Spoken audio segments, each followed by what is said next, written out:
And the results are in. Looks like you guys want me to talk about Tour Guide from the Underworld for the next episode of the Card Logs.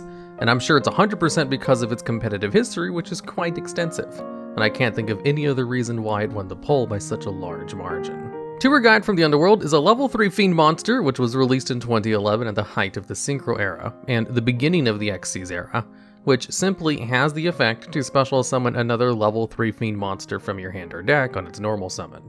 But with the restrictions that the card it brings out has its effect negated and cannot be used as a synchro material, which was a pretty standard effect on cards in this time period in order to try to balance them with the plethora of good synchro monsters.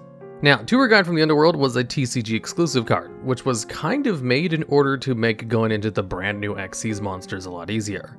And I'm sure most of you know, in order to go into an Xyz monster, you need 2 monsters of the same level in the field, which is a lot easier to accomplish than a synchro summon, which requires a specific type of monster. So, since Tour Guide could easily bring out a level 3 Fiend from your deck, it was a 1-card rank 3 Xyz, and this is precisely why it saw play at the beginning. And its best target to bring out from the deck was easily Sangan. Sangan is a level 3 Fiend type monster, which has the effect that when it's sent from the field to the graveyard, you get to add 1 monster with 1500 or less attack from your deck to your hand.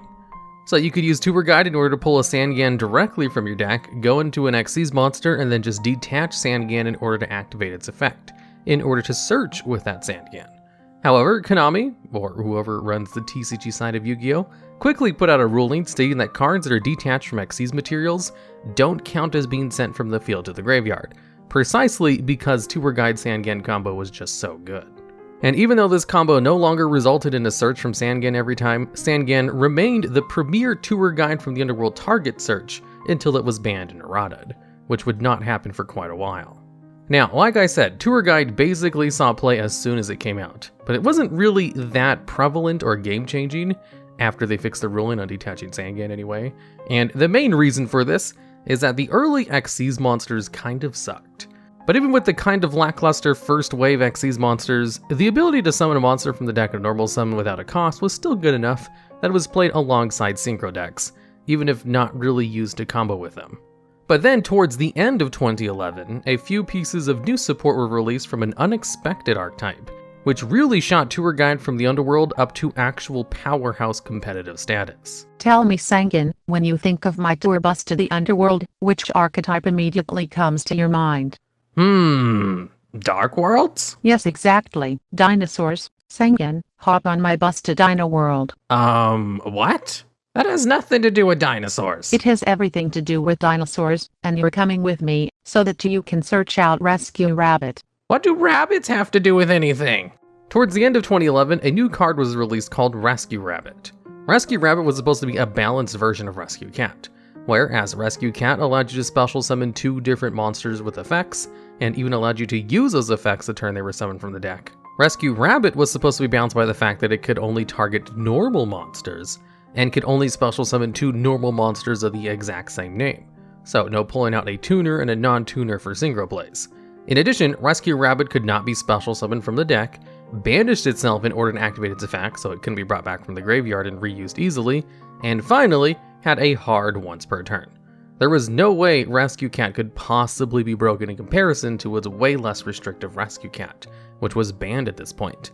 But in the exact same set which brought us Rescue Rabbit, they also released Evilsaur Logia and Dalka. These are 2 Dragon rank 4 Xyz monsters which simply require 2 dinosaur type monsters as their materials, and each one has a really good Omni Negate, where Logia allows you to detach 2 materials to stop a spell trap or summon of a monster, and Dalka allows you to detach 1 material to stop a monster effect, as well as destroy those cards afterwards. And you know what? Rescue Rabbit was a 1-card Logia or Dalka as long as you played normal dinosaur type monsters in your deck. And since Rescue Rabbit banished itself to activate its effect, the deck could easily play Macrocosmos and Dimensional Fissure in order to shut down the graveyards as well. And then Tour Guide and Sangan came in to just kind of complement the rest of it.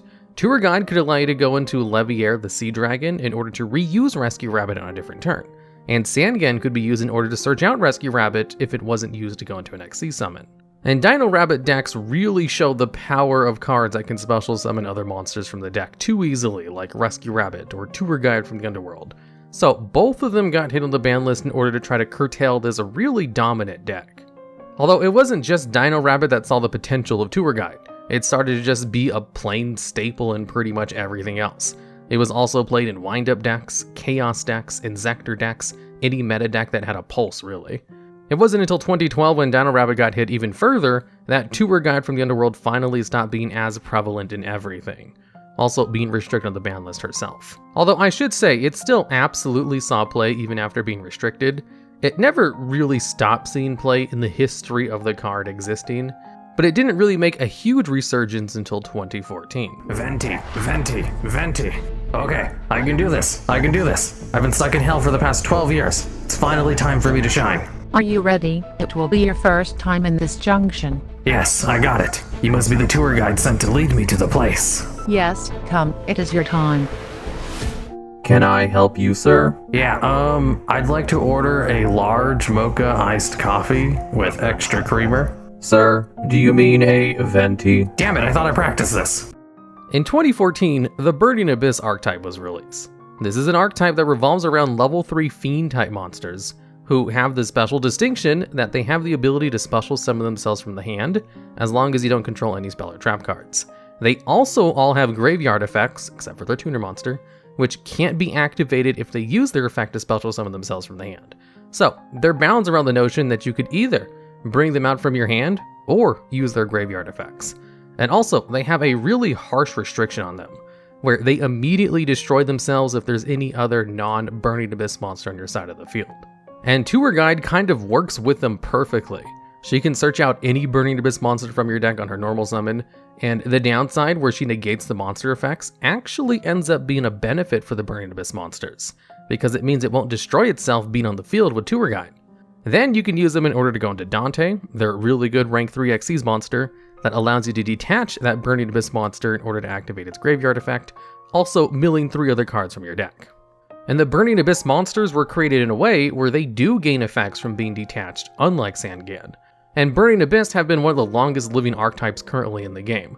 They're kind of akin to cockroaches, in that no matter how they're hit on the ban list, you can guarantee them to see play anyway. And since Tour Guide fits so well in Burning Abyss, that also meant Tour Guide was always going to see play as well. And that's kind of been the fate of Tour Guide from the Underworld all the way to the modern era. It's kind of just a staple in Burning Abyss decks, and Burning Abyss have not stopped seeing competitive play since 2014, only getting more and more support even after some of their cards were placed on the ban list as well, like the entire Phantom Knight archetype being released in 2016, which just kind of helped fuel Burning Abyss into the modern era. Which basically concludes Tour Guide's competitive play history. It was on and off the ban list at limited, semi-limited, is currently unlimited, but who knows how long it will last and stay off the ban list this time. Tour Guide from the Underworld is also used as a mascot in Yu-Gi-Oh! Duel Links, as the NPC you talk to if you wish to learn the ins and out of the game, perform duel puzzles, or for special events where you talk to her in order to play a tic-tac-toe game. And what's funny about Tour Guide being in Duel Links is that despite the fact that she is a mascot character and an NPC you can interact with, you can't actually use her card in the game because it's still a little bit too good for Duel Links. Tour Guide from the Underworld also has a couple of other retrains. It was almost immediately given a card called Tour Bus from the Underworld, which is a level 3 Dark Fiend monster which has the effect that if it's sent to the graveyard, you can shuffle a monster in either player's graveyard back into the deck. It literally just has Tour Guide from the Underworld in its artwork, although one can assume she's just working on a different bus. And because of Sandgan's history with being used alongside Tour Guide from the Underworld in its early days, there's a lot of cards which feature Sandgan and the Tour Bus. As in the artwork for Mistake, you can see Sandgan getting on the Tour Bus to the Forbidden Realms, which features him in the card Tour Bus to the Forbidden Realms, and then later being sent to prison alongside Witch of the Black Forest in Mistaken Accusation, simulating both of their times on the Forbidden List, before both of those cards got an errata that allowed them to be taken off the ban list. Tour Guide also has a Link version called Beat Cop from the Underworld, which features a cop in a similar style to Tour Guide, but doesn't really have any effects similar to Tour Guide. Now, let's go over some combos you can perform with Tour Guide from the Underworld, from the tips and tricks section of Yugipedia. If you use the effect of Tour Guide from the Underworld to special summon a monster from your deck, you can use Genix ally Birdman from your hand in order to return Tour Guide back to your hand, and then special summon Birdman. Birdman is also a level 3 monster, so they can just be used for a rank 3 Xyz monster if that was your goal. And this can also allow you to save Tour Guide from the Underworld to be used on a subsequent turn. And therein concludes tips and tricks from Yugipedia. featuring Tour Guide from the Underworld. And finally, to end this off, how could Tour Guide from the Underworld be fixed in order to be played in the modern era? Well, the answer to this question is that it already is played, so they don't really need to change anything. Generally, the point of featuring cards in this series is to talk about cards from the past which don't see competitive play currently, although I kind of forgot that Burning Mist monsters never stop seeing play, so by extension, Tour Guide will always see play, so there's no real need to try to fix its effect. In the future, I shall try to pick cards which are not used in Burning Abyss decks, because I think that's the only archetype where this is a problem. Alright, and that's the video. Everything you could possibly want to know about Tour Guide from the Underworld. After this video goes live, there will be a community post on my YouTube page where you can vote on which card I'll be covering next in the next episode of the Card Logs. Also, if you like this series, make sure you give it a like and watch the Obelisk episode as well, and then watch the Card Logs playlist on repeat. Then in the comments, tell me how many custom mats you own of Tour Guide from the Underworld, because I'm 100% certain that's why everybody voted on this card.